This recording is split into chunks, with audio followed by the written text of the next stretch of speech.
Okay, let's go. Thank you, John. Okay, so May 18th, 2015, I very timidly walked out of the Boston Logan Airport into my first ever taxi to my first ever apartment because this Missouri farm boy turned biochemist had somehow landed an internship with an MIT startup. Don't ask me how.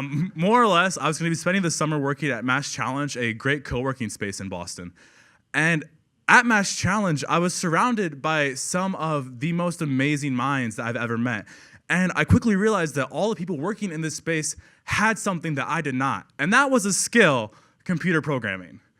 So I immediately went out and bought Beginning Programming for Dummies and started paging through the books and learning more about computer programming.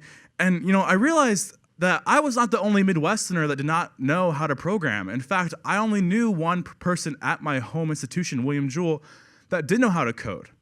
And this is a huge problem in the Midwest, actually. In 2015, 67% of tech-related jobs went unfilled in Kansas City. That has huge economic implications. So I began asking, how might we solve the skills shortage? Or how can I and others learn how to code?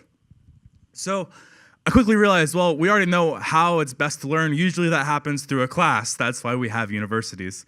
So I went out and I asked questions to first-year students, senior students, faculty, our administration. And I said, well, can I make this class? How can I make this class? What can we do to make it happen? And I had 3 qualifying things. 1, it needed to be a class. 2, it needed to be credited and show up on a transcript. And 3, it needed to be cost-effective.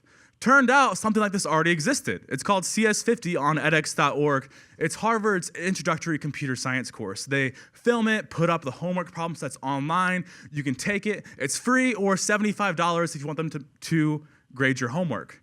And so my dean agreed, you guys can take this course. We'll give you course credit. They actually created a brand new course for us so that you can take any class on edX.org and then earn credit for it. It'll show up on your transcript. So you can kind of learn new skills and accent your degree, hack your education.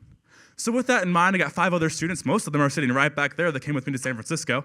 And we started learning CS50, computer science. We made a great idea. We're just going to do the lessons plans on our own time, work on the homework, and kind of tutor each other and eat pizza on Wednesday nights so we can get everything done.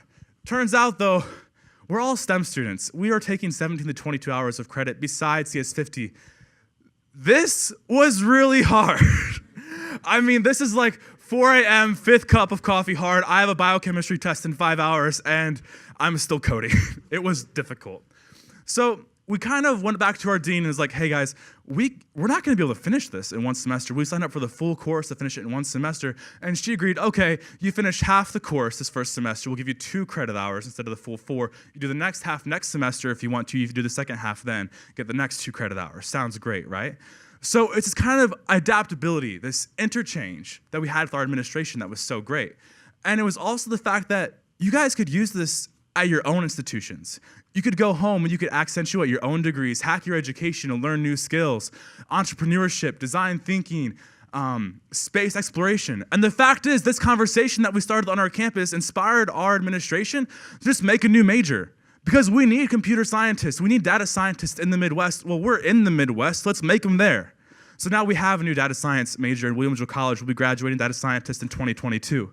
So with that in mind, when students can drive change on campuses, you have to listen to everyone first, though. Then you have to identify their needs, and then you have to create value. Because real innovation is not just Sharpie markers and sticky notes and then making new things. It's Sharpie markers, sticky notes, and then making new things that create value. So how might we create value for our own communities on our campuses? How might you go out and change the world and do epic shit? Thank you, guys. Nice.